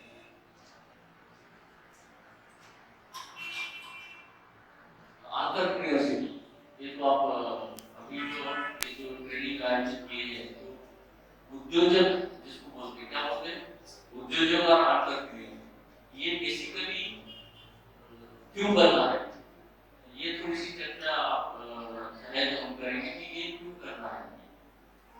हम अभी देखते हैं कि बहुत सारे लोग एजुकेशन ले लिए, लेकिन सबको नौकरी नहीं मिल रही, या सब नौकरी नहीं जाना चाहते हैं। मैं एमबीए हूँ लेकिन मैं नौकरी नहीं करना चाहता हूँ, लेकिन मुझे तो कुछ ना कुछ तो कमाना है, अपना sustenance, I have to earn something, कुछ इनकम जनरेशन मुझे करना है, और मैं एमबीए हूँ, मैं क्या कर सकता हूँ। तो इसलिए एंटरप्रेन्योरशिप, उद्योजक बनना जरूरी है। तो उद्योजक में एक फायदा है कि हम हमारे मालिक हैं, उद्योजक बन गए तो हम हमारे मालिक है, किसके हाथ के अंदर नौकरी करने का मुझे जरूरी नहीं, मैं मेरा क्या भविष्य मैं डिसाइड करूंगा, where to go, how to go, ये मैं डिसाइड करूंगा। एक तो दूसरे प्रीमाइस में जाने का जरूरी नहीं, मेरे रूल्स। और यदि हम उद्योजक बन गए तो हम दूसरे 2 फैमिली को उसको रोजगार दे सकते हैं। सरकार इसके लिए बढ़ावा दे रहा है, उद्योजक के लिए सब्सिडी और ये जो स्कीम्स ला रहे हैं, क्यों ला रहे हैं, तो सबको नौकरी नहीं दे सकते, सब everyone is now becoming educated, so यदि वो कुछ व्यवसाय शुरू कर दे तो और 2 फैमिली उनके साथ जुड़ते हैं, तो एक उद्योजक खड़ा हो गया तो 2-5 फैमिली उसके साथ काम कर सकते हैं, चाहे वो 5,000 क्यों ना दे तो नौकर को, लेकिन वो एक फैमिली स्टार्टअप हो जाता है। तो इसलिए उद्योजक का इम्पोर्टेंस है। लेकिन उद्योजक के लिए हम डेवलप होना, खुद डेवलप होना भूल चुके हैं। तो उद्योजक के लिए डेवलप होने के लिए क्या है कि हम हमारा नॉलेज बढ़ाना है, क्रिएटिविटी होना है, क्रिएटिविटी को नया कुछ कर सकते हैं क्या, जिसको अभी ये स्टार्टअप स्टैंडर्ड में भी आया है, वो भी स्टार्टअप स्टैंडर्ड में भी क्रिएटिविटी का जिक्र हुआ है कि हम नया कुछ कर सकते हैं क्या। कल एक न्यूज़ था, नागपुर के 2-3 इंजीनियरिंग के बच्चों ने एसी कूलर बनाए, एसी जैसा, कल ये न्यूज़ देखा। ऐसा कुछ क्रिएटिविटी हम कर सकते हैं, ये हम देखना है।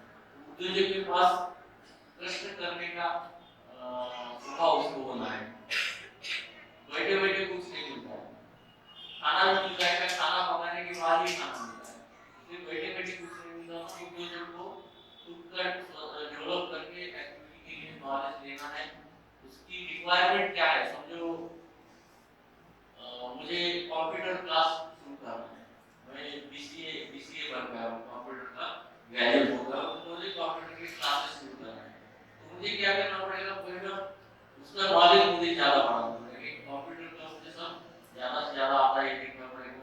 उसके बाद उसके लिए इलेक्ट्रोमैसेज देखना है, सिस्टम कनेक्ट करना है, और उसको इस्टेब्लिश करना है, और फिर उसको लोगों के सामने जाने की मेरा कंप्यूटर इंस्टीट्यूट है, आप यहाँ आके आपका ट्रेनिंग दे सकते हैं। तो अब क्या होगा, मैं जब एक्टिविटी शुरू करता हूँ तो आता हूँ तो लोगों के लिए भी रोजगार निर्माण करता हूँ, इसलिए उद्योजक के लिए प्रोत्साहन गवर्नमेंट भी दे रहा है, और हमारे लिए भी वो ठीक है, हम बैठे बैठे कि आप लिक्विड बनाए या गारमेंट बनाए या बेकरी का प्रोडक्ट घर में बनाए, तो हम हमारा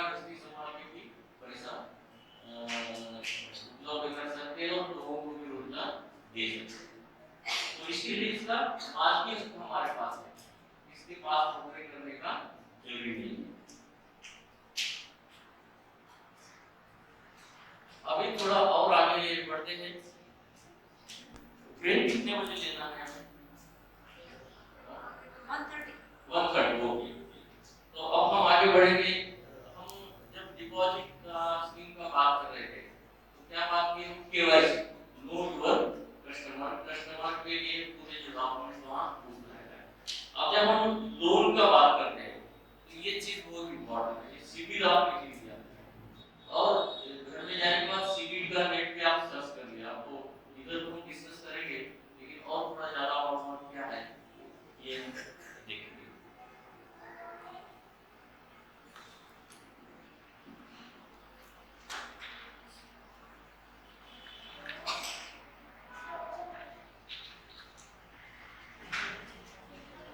सिविल का लॉन्ग फॉर्म है credit India bureau of India limited, credit information bureau of India एक एजेंसी है। इन्होंने क्या किया है कि सब बैंक का डाटा इनके पास जमा होता है। आप समझो एक बैंक में 10,000 कस्टमर है, लोन लिए हैं, तो वो 10,000 का इंफॉर्मेशन सिविल के पास कलेक्ट करते हैं और बैंक वाले उनको पैसे भी देते हैं। तो ऐसे थ्रू इंडिया ये बैंक का डाटा इनके पास आता है। और इसका यूज क्या होता है? तो अभी स्टेट बैंक ऑफ इंडिया के पास कोई कर्ज लेने के लिए गया तो स्टेट बैंक ऑफ इंडिया क्या करेगा? सिविल के पास एप्लीकेशन लेके जाएगा कि ये आदमी हमारे पास कर्ज लेने के लिए आया है, इसका नाम पहले कहीं कर्ज दिया है क्या? वेरिफिकेशन। पहले हम नो ड्यूज बोल के थे, लेकिन अभी नो ड्यूज कोई नहीं बोल रहा है। ये सिविल में वेरिफिकेशन करते हैं। हम क्रेडिट कार्ड यूज करते हैं, तो क्रेडिट कार्ड का कोई भी इंस्टॉलमेंट डिफॉल्ट हुआ है तो इसमें उसका डिफॉल्ट में नाम जाता है।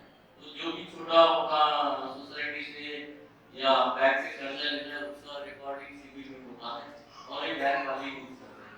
यदि कोई इसमें नाम है और वो डिफॉल्ट में है तो उसको आगे कर्ज देने बैंक नहीं देता। हम जब बैंक के पास जाएंगे तो पहले जैसा हमारा केवाईसी वेरिफिकेशन हो गया वैसा सिविल वेरिफिकेशन हो जाएगा।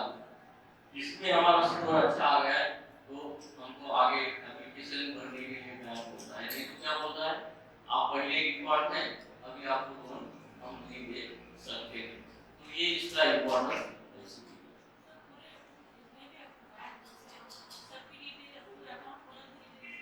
ज्यादा से ज्यादा इंफॉर्मेशन इनके पास चला गया है क्योंकि अभी 10 साल से काम कर रहे हैं। तो जो भी कोई सैंक्शन लोन होता है तो उसका लिस्ट उसके पास दे देते और बैंक से पैसा लेते हैं ये सब डाटा मेंटेन करने के लिए।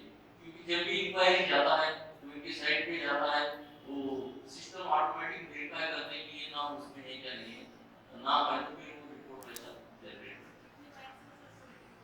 अभी तो इंडिया में इलेक्ट्रॉनिक नेशनलाइज्ड बैंक है, स्टेट बैंक है और जो भी प्राइवेट बैंक है, एक्सिस बैंक है, आईडीबीआई है या एचडीएफसी है, आईसीआईसीआई है, ये सब पूरे उनकी क्रेडिट कार्ड का भी इंफॉर्मेशन इनके पास पहुंचा देते हैं। तो इसलिए जो कोई हम कुछ लिए नहीं तो कुछ दिक्कत नहीं है। ये इसलिए बता रहा हूँ कि यदि हम आगे बढ़ना चाहते हैं तो कोई भी डिफॉल्ट में मत रहो। यदि कोई कर्जा लिया तो उसको आगे बढ़ने का रास्ता एक ही है कि बैंक में अपना क्रेडिट अच्छा रहेगा, डिफॉल्ट नहीं रहेगा। तो रिलायंस जो भी बड़ा हो गया है वो बैंक का सब जो भी इंस्टॉलमेंट से एक देख ही आगे बढ़े हैं। दुआ के कोई भी बड़ा नहीं होता है, ये तो बात पक्की है। यस, बड़ा नहीं बन गया कुछ दिन में जाएगा जेल में तो उसको मालूम पड़ेगा। नहीं, और एक बात क्या है कि ये जो सब बाकी के विषय है उसमें हम चर्चा नहीं करेंगे क्योंकि हमारा टाइम नहीं है। तो नीरव मोदी हम नाम लेके बैठे वो उधर आराम कर रहे हैं, हमने उसमें जाना। हम ये सब मालूमात करने के लिए देखना है। जी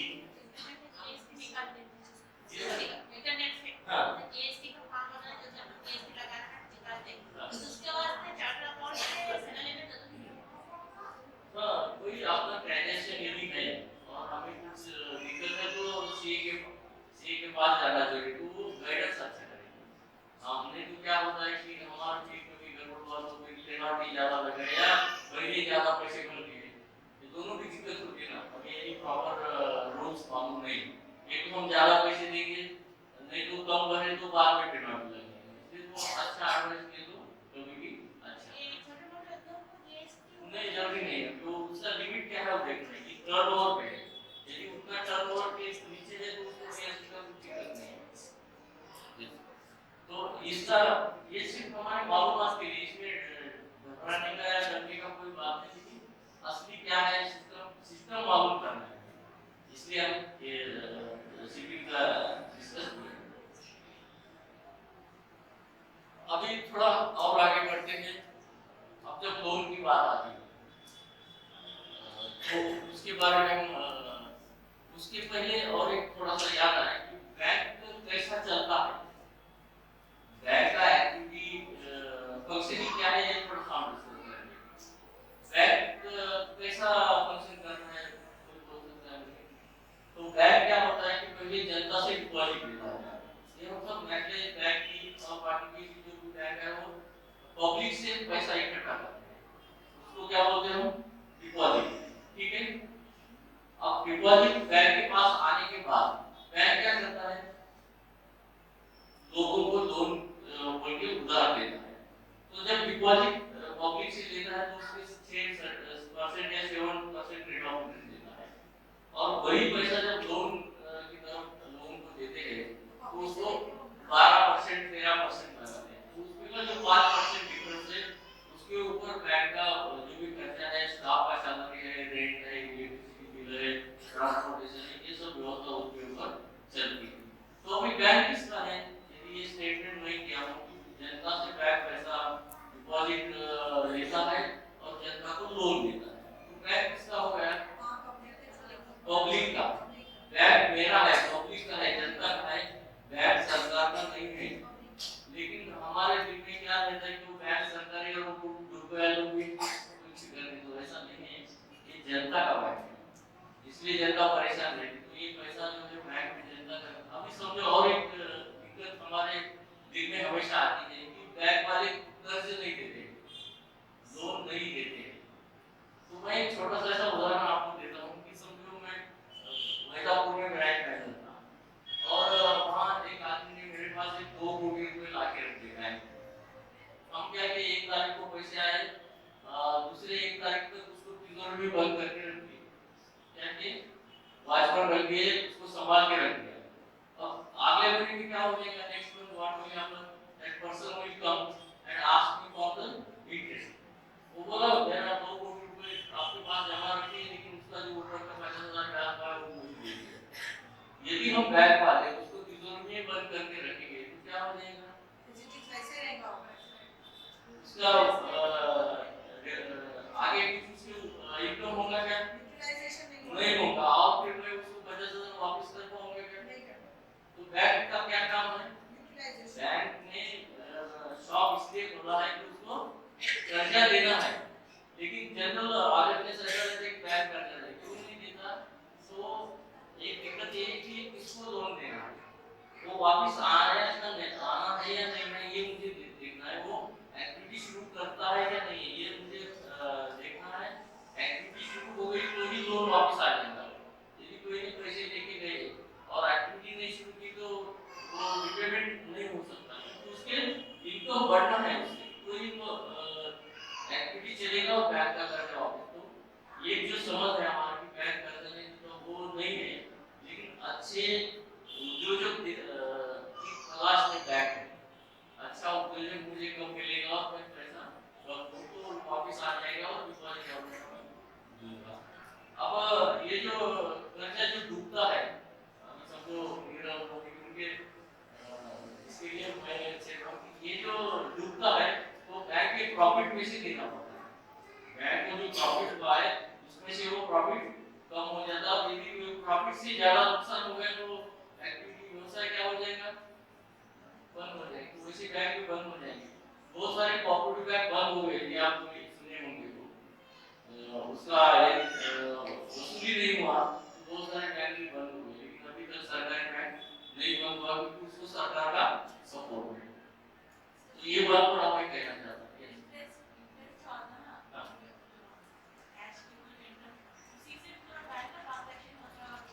यस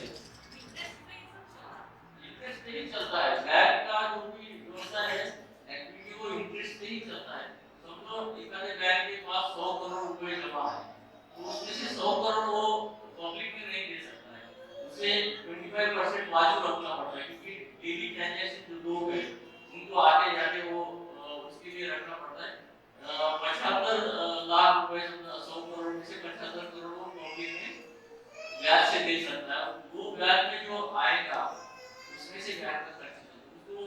में खर्च करने का परमिशन नहीं है। यदि मुद्दत में बैंक खर्च किया तो डूब गया समझना है। पब्लिक का पैसा जो डिपॉजिट में मुद्दत में भी बैंक खर्च किया तो जल्दी डूब जाता है। उसमें उसके ऊपर से धन कमाना है और फिर पब्लिक का पैसा वापस करना है। तो ये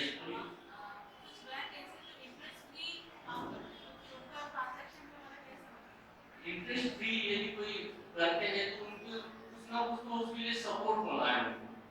यदि समझो मेरे पास 10 करोड़ रुपए बैंक के पास आए और 10 करोड़ रुपए लोगों को मैं दिया हूँ, तो मुझे कुछ नहीं तो कुछ डिपॉजिट किसके पास तो रखना है, उससे इंटरेस्ट कमाना है। मेरा जो डिपॉजिट आया है वो दूसरे के पास रखना है, उससे इंटरेस्ट कमाना है। या नहीं तो वो जो खर्चा पानी है बैंक का वो कोई को देना है। कोई जो एजेंसी बैंक चल रहा है वो उसका खर्चा पानी का काम कर सकती है, तो ही बैंक चल सकता है। उसमें मुद्दत में कम होगा तो नहीं चलती।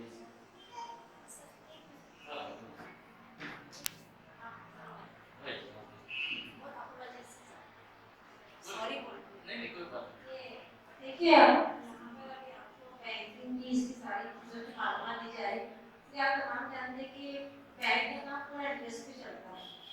तो बराए मेहरबानी आप लोग ये मत समझना कि हम लोग यहाँ पर जो है तो ये इंटरेस्ट को प्रमोट करें। ये इन लोगों का रेगुलर फीचर है जो इन लोगों को बताना ही है, समझ रहे। और अब आपने ऐसे बहुत सारे बैंक हैं जो बगैर इंटरेस्ट के काम, जैसे अपने पास आधार बैंक, वैसे आपका जनसेवा बैंक है, इस तरीके से। तो आप लोग ये गलत फहमी अपने दिल में लेकर ना जाए यहाँ से। ये इन लोगों का रेगुलर फीचर है, ये इन लोगों को बताने इनकी ट्रेनिंग का एक हिस्सा है। हमको इसमें से जो लेना है, जो चीजें हमारे लिए बेनिफिशियल है। तो आप लोग किसी भी किस्म की गलतफहमी अपने जहन में ना रखें और अपने लिहाज से चीजों को मतलब सॉर्ट आउट करें और किसी भी किस्म की मिसकंसेप्शन अपने जहन में लेकर यहाँ से आप लोग ना जाएं। और अगर इसके अलावा आप लोगों को कोई क्वेश्चन है तो आप ट्रेनिंग के बाद पूछ सकते हैं। मैं बहुत माजरत के साथ और बहुत अपोलोजाइजेशन के साथ सर से सॉरी करती हूँ कि मैंने आपको बीच में रोककर आप लोगों से ये बात की, क्योंकि कंटिन्यूअस जो क्वेश्चन आ रहे थे मुझे ऐसा लगा कि लोगों के जहन में वही चीज चल रही है। तो मुझे लगा इसको फौरन मैंने क्लियर कर देना चाहिए ताकि आप लोग फ्री माइंड के साथ आगे की चीजों को सुन सकें। जज़ाक। हम मैडम का शुक्रिया अदा करते हैं क्योंकि जो भी आपकी निष्ठी बात उसने उन्होंने पकड़ी है और उसका रिप्लाई नहीं दिया। Thank you madam. आगे बढ़ते हैं। तो मैडम ने सही कहा कि जो हम 35 साल जो वहाँ कुर्सी पे बैठ के किए वो ये बता रहे हैं, बाकी कुछ नहीं। तो अभी हम देखेंगे टर्म लोन्स, वर्किंग कैपिटल और बैंक गारंटी लेकर क्या क्या टर्मिनोलॉजी क्या है, उसका मतलब क्या होता है। और जैसा मैडम बोले वो इंटरेस्ट का बात अलग से सोचेंगे। तो इसका क्यों उसको टर्म लोन क्यों बोलते हैं, वर्किंग कैपिटल क्या बोलते हैं, वो नाम क्या होता है, इसका हम थोड़ा सा और बात करेंगे।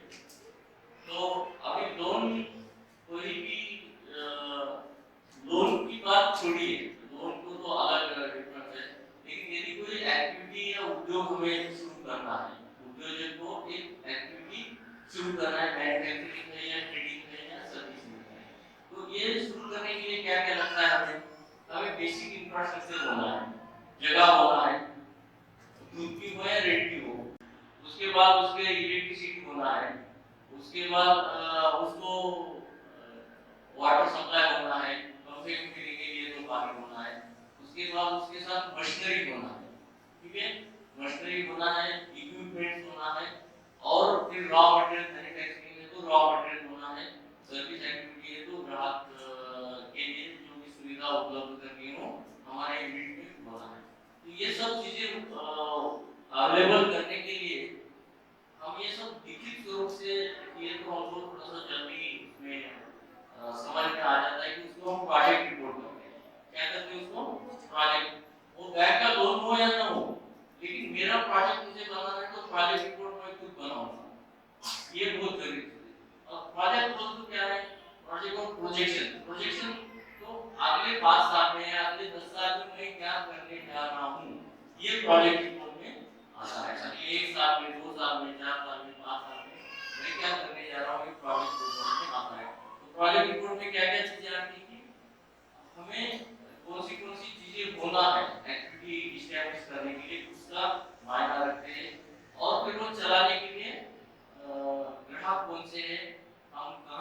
परचेस करेंगे, हमारा जो सेल है वो कौन से ग्राहक को बेचना है, इसका माइक्रो प्लानिंग जिसको बोलते हैं वो प्रोजेक्ट रिपोर्ट में आता है। तो प्रोजेक्ट रिपोर्ट में क्या है कि हमें कहाँ से फंड्स अवेलेबल होंगे, इंटरेस्ट की और लोन की बात नहीं है, समझे। हमें पैसे कहाँ से उपलब्ध होंगे, वो खुद के मेरे भी होंगे। मेरे पास समझो 1 करोड़ रुपए और मैं एक एक्टिविटी एस्टैब्लिश करना चाहता हूँ मेरा खुद का, तो ये प्रोजेक्ट रिपोर्ट बनाना बहुत जरूरी है। तो मेरे पास कितना कितना खर्चा अवेलेबल उपलब्ध होना है, वो एक जगह पे लिखना है, तो मेरा ये खर्चा है और उसको मैं लाऊंगा कैसे, तो ये प्रोजेक्ट करने के लिए ये पैसे मुझे कैसे उपलब्ध होंगे, ये प्रोजेक्ट रिपोर्ट में। तो प्रोजेक्ट रिपोर्ट में दो चीजें हैं, एक तो जगह किराए से तो उसका क्या किराया होगा, 1 साल का क्या होगा, 1 2 3 5 साल तक का होगा। जब भी कोई प्रोजेक्ट रिपोर्ट बनेगा तो शुरू से 5 साल का उसका हिसाब रहेगा नॉर्मली। तो पहले साल के किराए का खर्चा कितना होगा, दूसरे साल में, तीसरे साल में, ये बात है। मुझे मशीनरी खरीदी करना है, समझो जेरॉक्स यूनिट का दाम है, जेरॉक्स मशीन का, तो जेरॉक्स मशीन के लिए कितना खर्चा आता है, उसकी कीमत बाजार में क्या है, कहाँ सस्ता मिलता है, कहाँ महंगा मिलता है, ये सब मुझे सोचना है। और मशीनरी कौन से कंपनी की अच्छी है, ये सब उसमें लिखित स्वरूप से करके उसका मशीनरी इंस्टॉलेशन का खर्चा लिखना है। उसके बाद कस्टमर के लिए जो सुविधा कुर्सी है, टेबल है, ये सुविधा के लिए मुझे कितना खर्चा लगता है, और ये सब इंस्टॉल होने के बाद डेली मुझे कुछ लगता है क्या अमाउंट डेली खर्चा के लिए, क्योंकि जब एक्टिविटी शुरू होती है तो इमीडिएट सब पैसे नहीं आते, वो धीरे धीरे धीरे इनकम जनरेशन शुरू होता है। तो इसका हिसाब मुझे करना है। तो जो मशीनरी और इक्विपमेंट में जो पैसा लगा है उसको टर्म बोलते हैं, तो मुद्दत टर्म बोलते क्या बोलते हैं, टर्म इक्विपमेंट, या जो एसेट में जो इन्वेस्टमेंट मुझे करना है तो उसके लिए वो वसूली होने के लिए 5 साल लगेंगे। समझो मैं जेरॉक्स मशीन लिया हूँ 50,000 का, और मुझे उसके इनकम होके मेरा सस्टेनेंस होके जो इनकम आएगा, तो वो उसके लिए वो 50,000 वसूल होने के लिए 5 साल लगते हैं, तो इसलिए उसको टर्म बोलते हैं। और इसके लिए लोन लिए तो उसको टर्म लोन बोलते हैं, और जो इन्वेस्टमेंट करते हैं उसको टर्म इन्वेस्टमेंट बोलते हैं। तो आप जब कोई एक्टिविटी बनाएंगे तो टर्म इन्वेस्टमेंट मेरा कितना है ये हिसाब करना है, एक बात। और दूसरा बात है डेली परचेस के लिए, अब समझो मुझे डेली कुछ रॉ मटेरियल लाना है, तो ये रॉ मटेरियल लेके आने के बाद उसका मैन्युफैक्चरिंग करने के बाद सेल करने के बाद मुझे पैसा आएगा, तो उसमें 2 महीने जाते हैं। तो आज से 2 महीने तक का खर्चा मुझे पहले बाजू निकाल के रखना पड़ेगा, और 2 महीने के बाद जब सेल हो जाएगा, जब मेरा पैसा वापस आने की, तो उसको वर्किंग कैपिटल बोलते हैं, थियोरेटिकल मॉडल। तो टर्म इन्वेस्टमेंट है, वर्किंग कैपिटल, ऐसी दो चीजें प्रोजेक्ट रिपोर्ट में आ जाती है। तो उसके लिए जो लोन लेते हैं तो उसको मशीनरी के लिए जो लोन लेते हैं उसको टर्म लोन बोलते हैं, डेली खर्चे के लिए जो लोन लेते हैं उसको वर्किंग कैपिटल बोलते हैं। और ओवरड्राफ्ट एक जो कॉन्सेप्ट है, ओवरड्राफ्ट में 2 चीजें, यदि मेरा पैसा कुछ बैंक में है और उसके ऊपर मैं लोन लेता हूँ तो उसको भी ओवरड्राफ्ट बोलते हैं। या वर्किंग कैपिटल डेली खर्चे के लिए समझो 50,000 का लिमिट है मेरा, और कुछ काम से मुझे और थोड़ा पैसा होना है, 50,000 का सामान मेरे पास है, लेकिन कुछ अर्जेंसी मुझे आई है, एक 5,000 और आगे होना है, तो 50,000 का लिमिट के ऊपर 5,000 जब बैंक देता है तो उसको ओवरड्राफ्ट बोलते हैं। तो लिमिट के ऊपर जो मंजूरी मिलती है उसको ओवरड्राफ्ट बोलते हैं। ओवरड्राफ्ट के 2 भाग हैं, एक तो मेरा डिपॉजिट रख के कि मैं ओवरड्राफ्ट बैंक दे सकता हूँ, या जो लिमिट एस्टैब्लिश है उसमें ज्यादा परमिशन लिए तो उसको ओवरड्राफ्ट। तो ये 2 चीजें उसमें है। और 2 प्रोडक्ट बैंक गारंटी और लेटर ऑफ क्रेडिट। कहीं क्या होता है कि पैसे नहीं तो ये बहुत सारी एजेंसी में, हिंदुस्तान लीवर एजेंसी है या ग्लूकोज पार्ले बिस्किट का एजेंसी है, तो उसको बैंक क्या बोलते हैं कि मुझे शॉप चालू करना है तो आप 5 लाख रुपए हमारे पास जमा करो। तो बहुत बार ऐसे बोलते हैं कि 5 लाख का गारंटी बैंक के पास से लेके आओ। तो बैंक गारंटी का मतलब ऐसा है कि हम 5 लाख रुपए बैंक के पास जमा रखना है, उस पर हमको ब्याज मिलेगा। बैंक एक लेटर देता है कि इनके 5 लाख हमारे पास जमा है, यदि कोई डिफॉल्ट हुआ है तो हम आपको पैसे देंगे।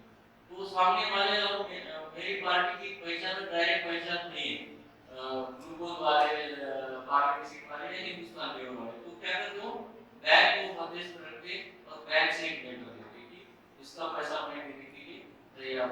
कोई डिफॉल्ट हो गया तो वो गारंटी की वजह से वो सप्लायर को पैसे देते, वो एक प्रोडक्ट उसमें है। और वो लेटर ऑफ क्रेडिट भी फॉरेन इंपोर्ट के लिए लेटर ऑफ क्रेडिट वही काम करता है। तो ये बेसिकली प्रोडक्ट बैंक में रहते हैं, वर्किंग कैपिटल ओवरड्राफ्ट।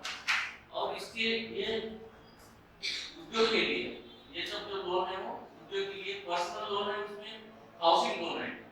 यदि हम घर बनना चाहते हैं तो हमारा जो इनकम टैक्स रिटर्न है वो लेके जाके बैंक के पास से हम घर बनने के लिए इंटरेस्ट से कर्ज ले सकते हैं। उसको पर्सनल लोन या कार लेना है, व्हीकल लेना है, टू व्हीलर लेना है, उसके लिए भी बैंक पर्सनल सेगमेंट में लोन देता है।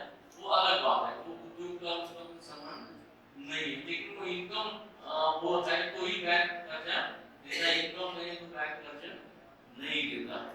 तो ये टर्मिनोलॉजी के लोन के लिए तो अभी 1.5 बजने को आ रहा है।